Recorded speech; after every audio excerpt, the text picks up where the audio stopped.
Hey, everybody, how's it going? I'm Candid Frank. He's Aaron William Freeland. Thank you for tuning in, everybody. It's another one of these days following a game that, I don't think we've gotten over it yet. Aaron, why don't we first, let's get rid of Leaf information. Marner has an offer from a Pacific team. That's correct. James Myrtle of The Athletic is reporting that the Ducks are considering a contract offer valued at more than $14 million per season. If they do end up following through on that consideration, it would make Marner the highest paid NHL player for the 2025-2026 season. He had 102 points last year. He was a plus 18, had 6 power play goals, 7 game-winning goals, a 15.6% shooting rate, which is above the norm, 4 blocks and 49 hits. They're saying that, other than Leon Draisaitl, who's the only other hockey player with a more than $14 million AAV, that's basically what Marner's looking at this point. The thing is, Anaheim is looking at a huge amount of cap space. They've still got to make sure that they hit the floor, so it's entirely possible. Absolutely. Nice.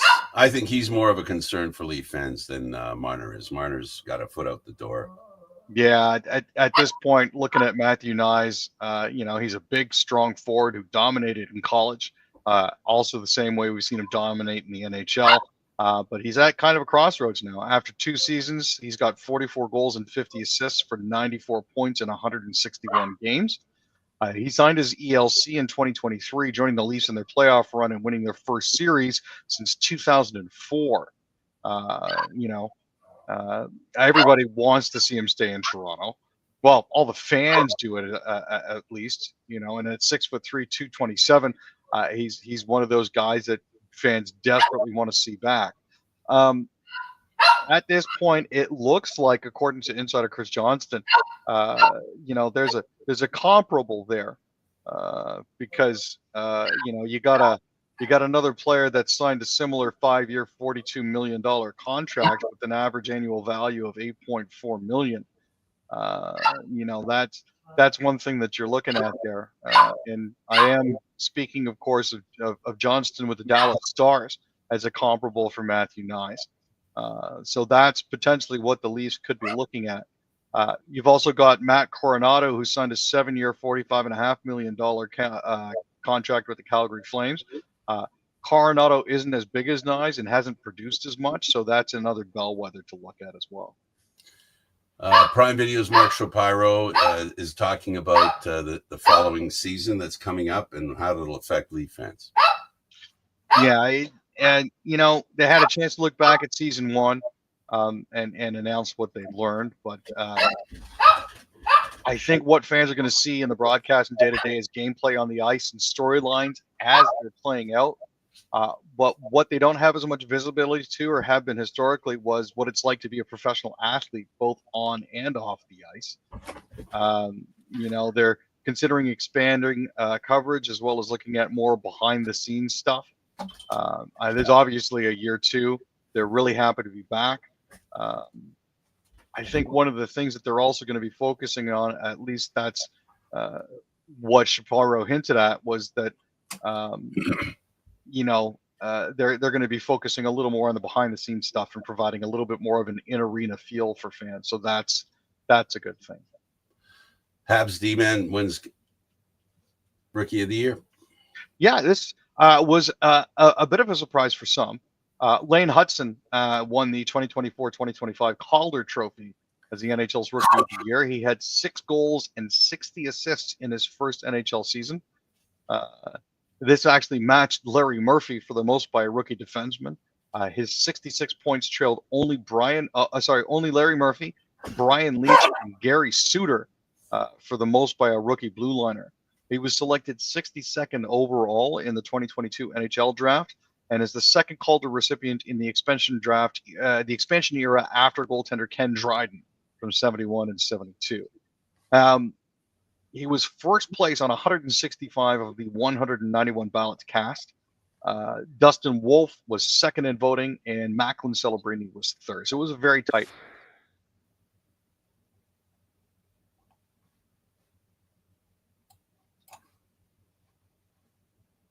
Now, in Ottawa, veteran Nick Jensen is going to be recovering from hip surgery, and it's unlikely he's going to be ready to start the 25-26 season at the time. Trouble is, he's a right-handed shot on the blue line, and a lot of people need help on the right-hand side on their blue line. But there are two potential fits that could fit in great for them. Aaron Ekblad is the kind of player who can elevate Ottawa's defense core overnight. Admittedly, because he's a little bit older, he does have some hard miles on him. He also comes with red flag 20-game PED suspension, but he's still 5 years younger than Jensen.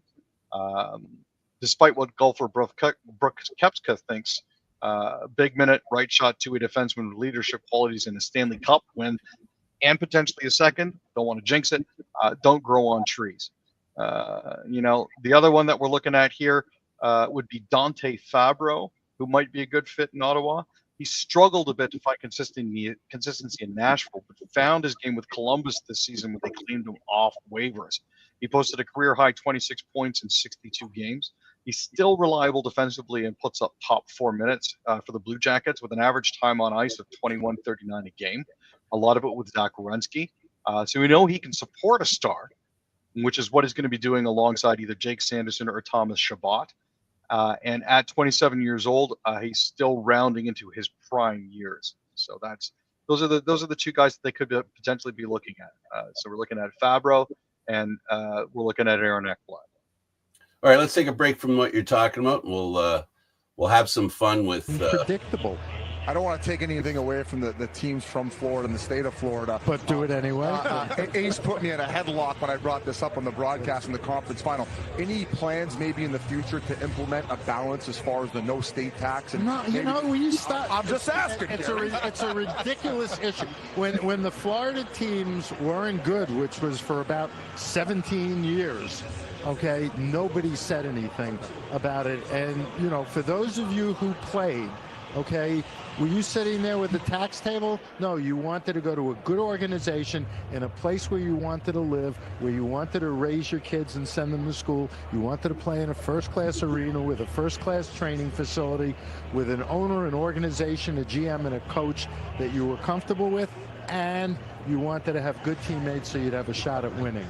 That's what motivates it. Could it be a little bit of a factor if everything else were equal? I suppose, but that's not it. And by the way, state taxes high in Los Angeles, high in New York. What are we going to do? Subsidize those teams? Can we take tax away from the province of Ontario at least, just for the Leafs' sake? We need something, Gary. I was watching you during the prior rounds. Your attire was a little suspect in terms of your journalistic objectivity. You just said 3 words that I don't know who's got the next question. You confused him. Yeah. Who's up?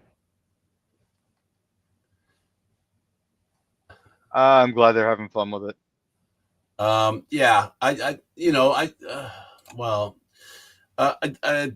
what Gary Bettman said is so full of hooey, it's ridiculous. Like, did you hear him say that players don't consider, basically he was saying they don't consider how much money they have when it comes to taxes. Like they don't consider, when he talks about 17 years ago, one thing he neglects to realize, maybe because he's old.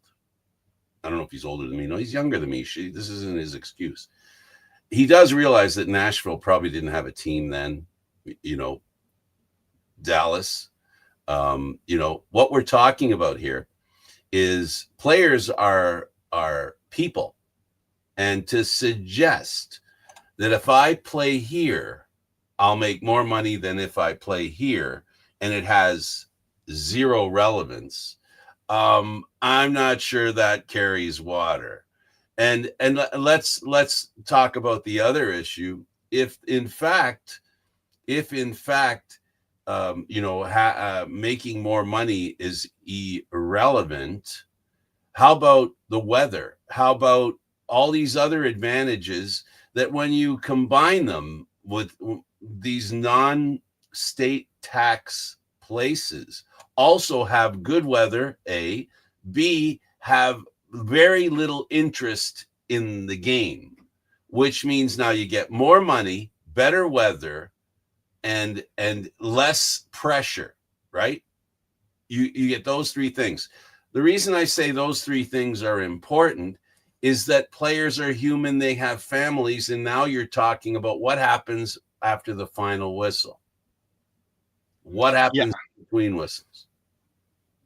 Yeah, I mean, this whole talk of they want to go to world-class facilities.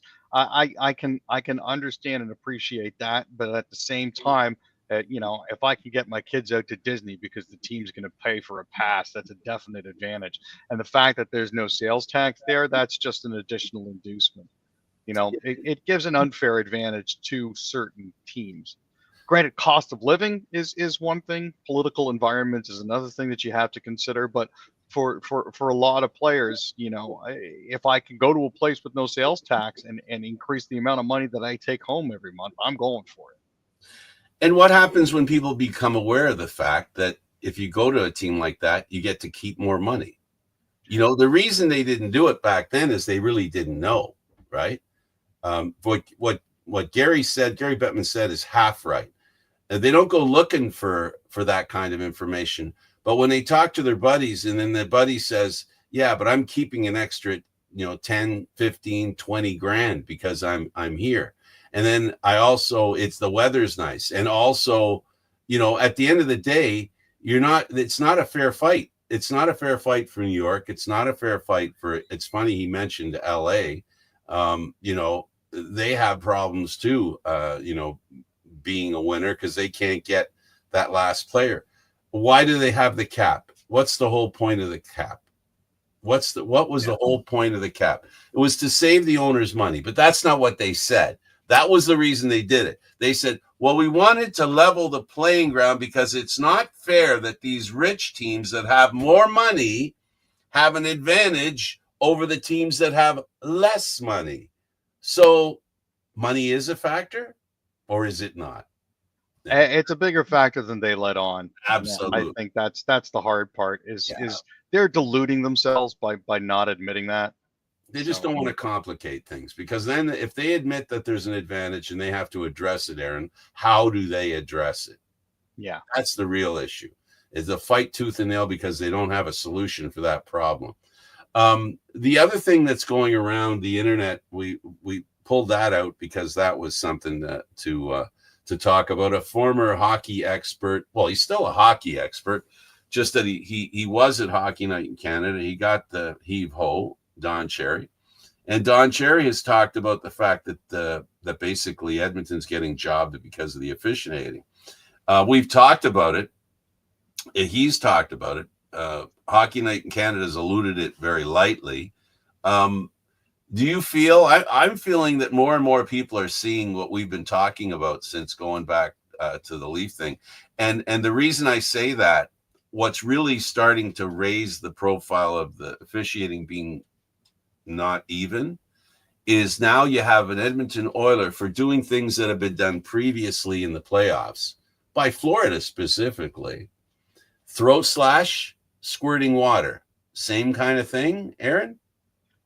Well, depending on the severity of it, obviously the throat slash. They said it was an unsportsmanlike behavior which caused him to get a $5,000 fine. Would a throat slash fit into that category? Yes. Was it now? Here's the thing. I know Walman got 10 for 2 separate incidents. Yep, 5 and 5. And it's one of those things where they're now trying to punish Edmonton for behaving badly and holding up the Florida Panthers at the same time, going, see, look, these are the good boys. You should be more like them.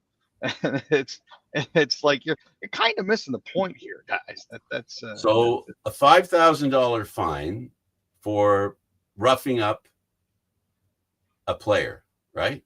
Mm-hmm. But nothing for cross-checking him in the mouth. No, cross-checking comes out of the course of play. That's absolutely fine. But it's the stuff after the whistle that we can't have, and spraying water at their bench is not something that we could tolerate. So. And we joked about in Hockey Night in Canada when they talk about, well, you got to even things up, right? So he got 2 fines. How many fines were Florida players awarded? If memory serves, none. So there you have it. So evening things out isn't exactly something that actually happens, whether you like to admit it or not. Yeah, it's to me, it's very simple. It's clear to see. You might think it's bias, but maybe I'm not, worried about, having a job, working for a company that relies on being given an opportunity by the National Hockey League. So it's easier for me to not hold things back. But I feel sorry for all the people involved, like in Hockey Night in Canada, who know full well what's going on. It's not something that Don Cherry just invented. It is what it is. All right, let's talk about McLaren, and the bosses sent a message. Yeah, there are only 10 points that separate Oscar Piastri and Lando Norris. So word has come down from on high at McLaren that you are to race each other, but not to bend each other. This is the tough part that a lot of racers seem to have an issue with. But Andrea Stella has urged Lando Norris and Oscar Piastri to be open and vocal about any concerns stemming from their internal team battle, because they want transparency. After the Spanish Grand Prix, Piastri described Norris as being a little bit cheeky after Norris kind of used him for a bit of a draft during the third qualifying session. Now, that put Lando into pole position briefly, but then at the same time, Piastri took it right back, so it negated that. But they are going to be racing in Montreal this weekend. It's a tighter course. It's a very technical street circuit. It's only 4.4 kilometers long, and they're running 72 laps on that. They want to make sure that they don't end up putting each other out of contention. They do have a bit of a leg up on Max Verstappen and Red Bull now. So it's important for them at this point to just maintain. Oilers should ride or die with Stuart Skinner. You dance with the lady what brung you. And all season long, well before this, the Edmonton Oilers goalie situation had been a subject of intense debate. For the past 2 seasons, they've usually been running with Skinner and Pickard. They've stuck with that tandem. But unfortunately, after Monday's 6-1 pantsing by the Florida Panthers in Game 3, Edmonton now has a really tough choice to make. Do they stick with Skinner after 2 consecutive subpar performance, or have Pickard come in and try to even up the series? Pickard replaced Skinner in the first round and went 6-0 with an .888 save percentage before suffering an injury. That said, for me at least, it's not really a tough decision. Skinner has had moments where he's looked terrific. He's also had minutes where he's looked awful, but I still think they should be sticking with him. Absolutely. I don't know. What's your take on the whole thing? Yeah. Here's the thing about, it's all speculation, and what I say right now is meaningless for what really matters. That is winning the cup, right? So I don't really, if I were in that position, I don't even feel comfortable talking about something at this point, because it just isn't that important. But if we motor ahead after the Stanley Cup is over, the feelings about Skinner may or may not be what we think they are today. So if we're buying into the fact that Florida now has taken over this series and they're going to win, it's all over, except for the crying. If that's what we're saying, and we're looking at the fact that Stuart Skinner had some inconsistency, I think that's not necessarily a reason you get rid of him. What you're looking at is, I want to see what he does in these last games to really consider whether he is a good fit for Edmonton. So Bobrovsky had some bad games too, but then when it mattered, he became invincible. He's become invincible, but he has some help. He has a good team in front of him. He has a team that has the ability to play outside the lines and not worry about being punished for it. So his team has an advantage, as you know, as long as they can do things like intimidate the opposition and the opposition has no recourse other than the power play. Oh, wait, they do have to be penalized for the stuff that they do. And if they're not penalized, you're peeing in the wind, Aaron. So the whole thing, if they don't make it and Skinner falls apart in the last few games, well, of course, you got to look elsewhere. You got to look. Doesn't mean you buy. It just means you look. And you know what, Aaron? Even if Edmonton wins the cup, or whatever, right? They could still make the conscious decision and say, we won in spite of that goaltender. Maybe we'll get somebody else. Those are the decisions that have to be made after the Stanley Cup's over. Yeah, it's not something you can pull the trigger on now, obviously. I mean, despite the fact that the roster freeze has been in place since the beginning of March. I mean, he's under contract next year for a $2.6 million cap hit. And he's only 26, which means he's got a few years left in him now. So, at this point, it's like basically he's the best option. And I don't really blame him for what's been going on. The power play goals that have been scored have been ones where, lateral passes where the goaltender can't be in two places at once. And as a goaltender, you know what I'm talking about. 100%. Right. So he's being hung by somebody else's petard. You know what I mean? It's not. The first thing I do. It's not his. And you know what? We've got to see what happens here. It's 2-1. It's not even 3-1. It's 2-1, for goodness sake. They go back to Edmonton even. The series is a 2 out of 3, and they get the first game at home and the last game at home. So it is what it is. And here's the thing with Walman. So he gets fined $10,000.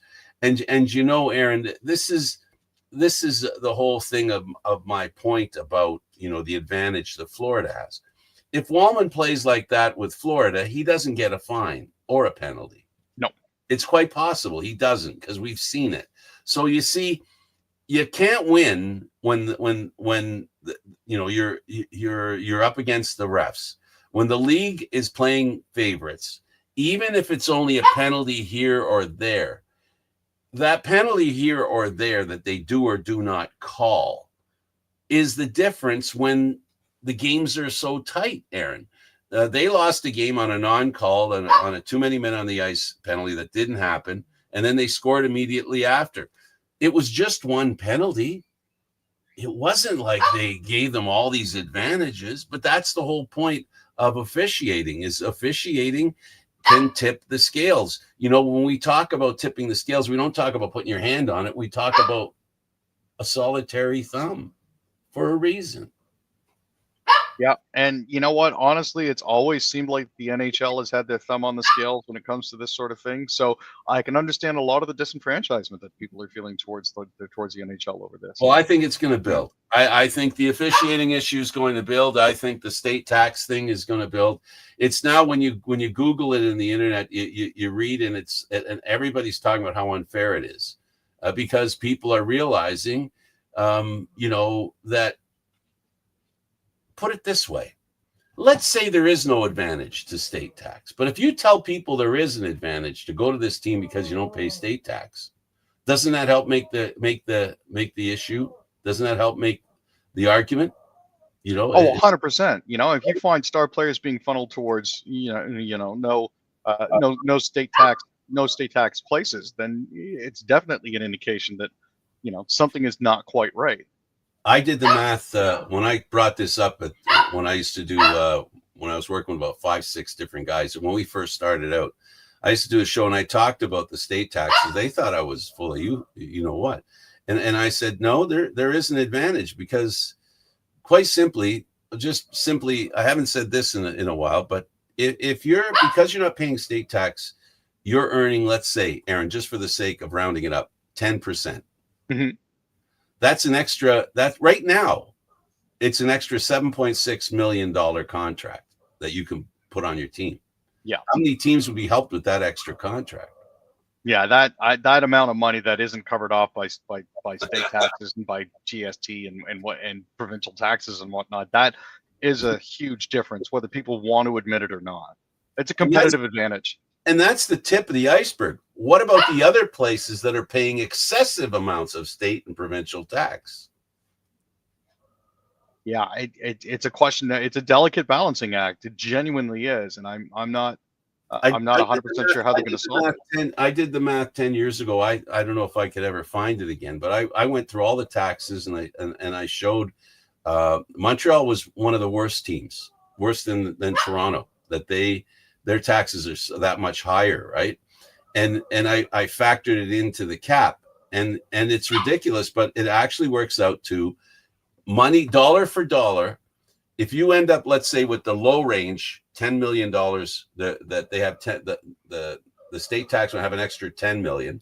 And you get people in the teams in the middle who pay that $10 million less, who get $10 million less. But then there's the ones in the bottom that are paying an extra 5-10%.